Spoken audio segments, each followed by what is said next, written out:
Hi folks, we're just thinking about the question, is the Bible full of contradictions? There are many people, whether Christian and non-Christian, who are struggling with this question. They struggle and they seem to find contradictions in the Bible, and therefore they abandon Christianity. In 1 Peter 3:15 it says, "But sanctify Christ as Lord in your hearts, always being ready to make a defense to everyone who asks you to give an account for the hope that is in you, yet with gentleness and reverence."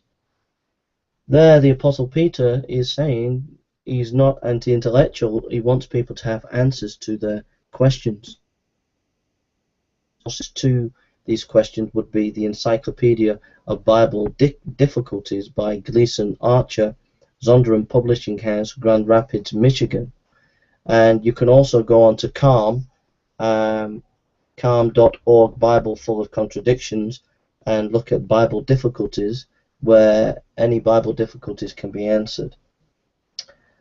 So those are just a couple of resources. You can also go to John Frame's website, and on John Frame's website there are 2 books on looking at the Bible in inerrancy and the Gospels and inerrancy by Poythress. And Poythress does 2 excellent academic books on this issue. So those are just a few resources that you can look to, but I'll just unpack 1 or 2 issues that people bring up. For example, people will bring up the Genesis contradiction in Genesis 1 and 2, but they don't understand the genre of the literature, and this is the key. Ask yourself, what is the nature of the literature that you're reading? And if you ask that question and answer it and find out the answer, you'll often find the answer to your question about the Bible difficulty. The second question that you need to ask is, what is this whole book about?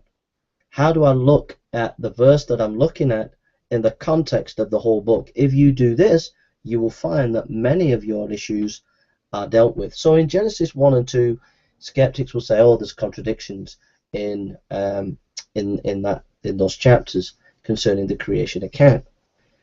But they forget to look at how the chapters are being presented. If you look at chapter 1, it's looking at it from a wide camera angle.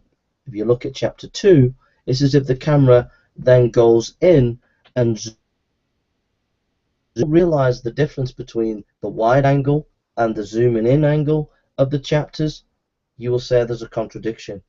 But if you realize there is a difference between a wide angle look at creation that was in Genesis 1 and a detailed up close understanding of Genesis account in chapter 2, if you don't realize that, you'll get into difficulties. Most, even scholars, can get themselves into difficulties by not realizing that simple way of looking at those chapters. Another example is the 4 Gospels. This is an area that I'm quite familiar with and trained in. You will find that scholars and in debates like Bart Ehrman will bring out so-called contradiction in the Gospels. Again, ask the big questions. Once you ask the big questions, you begin to resolve what is the nature of the book. If you understand that the Gospel of Matthew was written for Jews, the Gospel of Mark was for Gentiles, the Gospel of Luke was for Gentiles, and the Gospel of John was written to show the high Christology of Christ.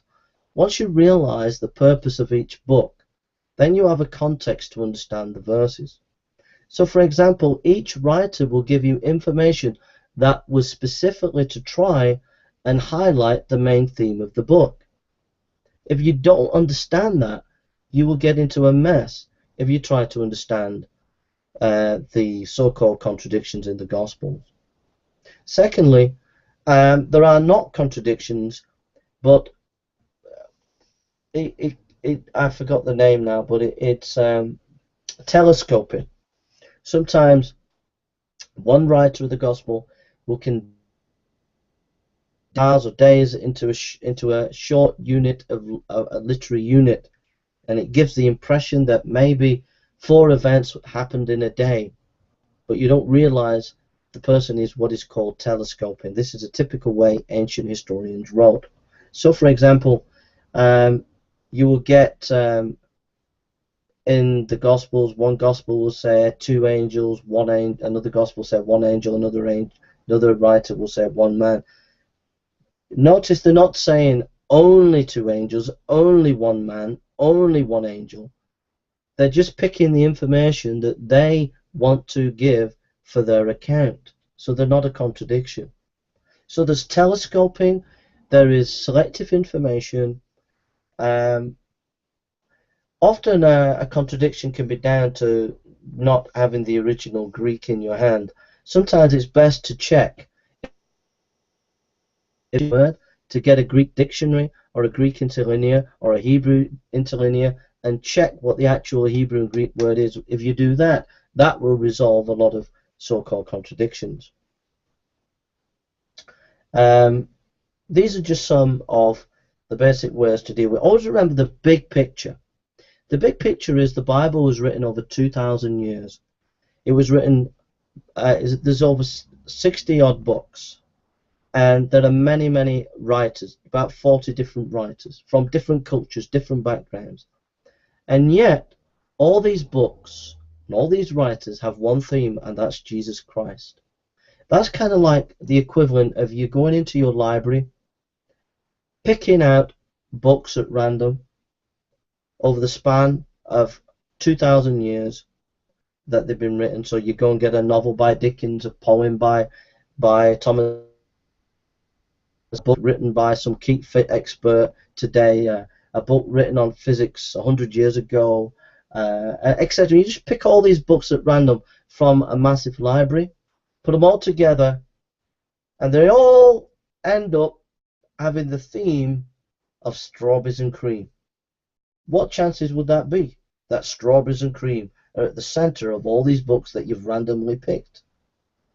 But that's what's at stake here. Over 2,000 years, all these books, put them together, what do you get?